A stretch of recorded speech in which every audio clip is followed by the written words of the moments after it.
Have you ever had trouble with communication or been totally panic-stricken when you were stopped by police? Many people who are hard of hearing or deaf have experienced such problems. Everyone feels a bit nervous when a police encounter occurs, but this anxiety may be heightened for people with hearing loss. We may worry about being misunderstood, what is being asked of us, or that a communication breakdown could happen, leading to an awful result. It may take some people with hearing loss an extra second to pull over when they see police lights.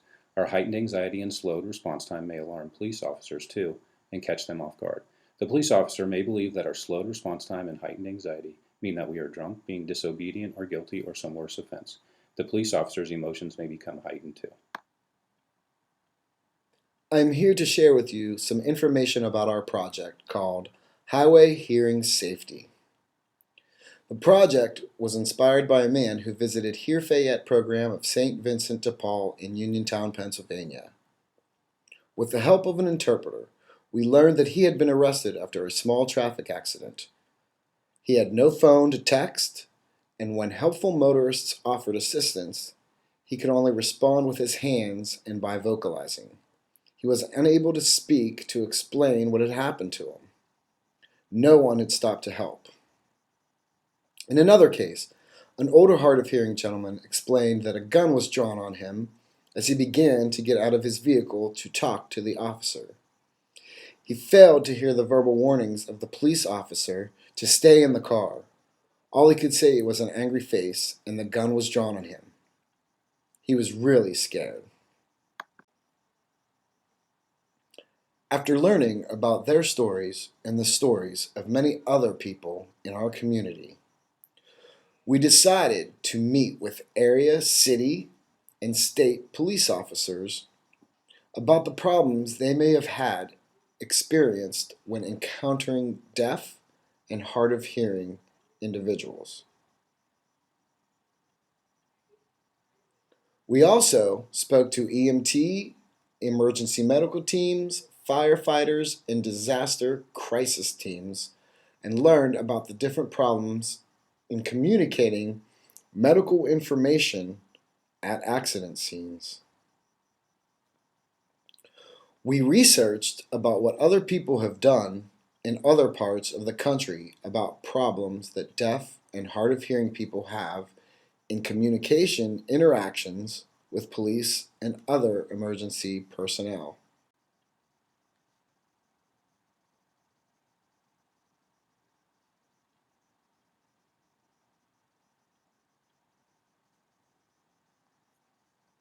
Many states have issued durable, official Visor cards.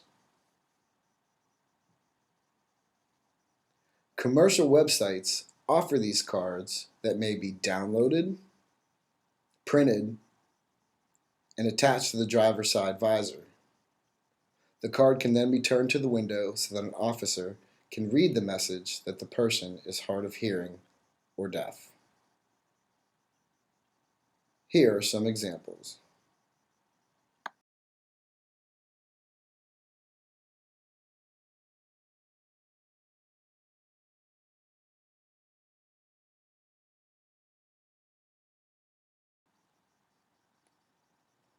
Our team decided to seek a grant to design our own visor card that was simple in wording and available to persons who did not have access to internet sources of information. We know that some people do not want to state that they have a hearing loss, so it simply says, in a noisy environment, driver is unable to hear. A logo with a circle and slash over a human ear provides another clue.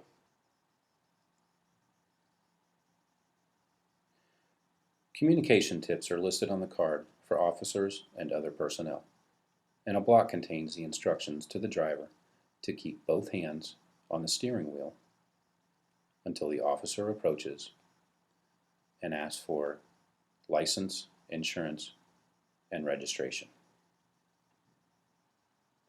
At the time that each police encounter occurs, the cooperation and safety of both officer and driver is of top priority.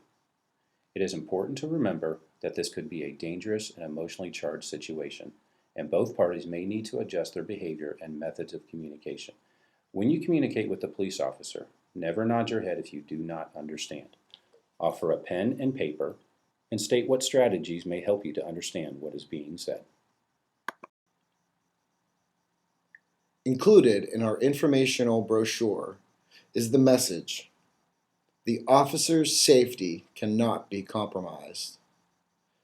Procedures will be followed by the officer according to the law to maintain the safety of all. Information on the Hearing Highway Safety Card allows you to state that you need special methods of communication, not special privileges. Team members with paramedic experience designed the reverse side of the card in order to obtain medical information at accident scenes. The injured party can read the questions, "What is your name? Where are you? What is today's date?" Other questions may ask about pain, medication, allergies, and existing medical conditions. A pain scale from 1 to 10 and body images can be used to indicate location and severity of the pain.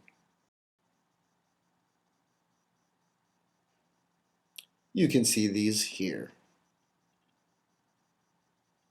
and here. Our card can also help paramedics and firefighters. The Hear Fayette Program of St. Vincent de Paul is able to supply Visor cards to area audiologists, ambulance services, police departments, and social groups for a moderate charge in order to promote safety and to continue our program. For more information, you can contact Kathy Zimmerman at 724-736-2000 or email at hearfayette@gmail.com. Thank you.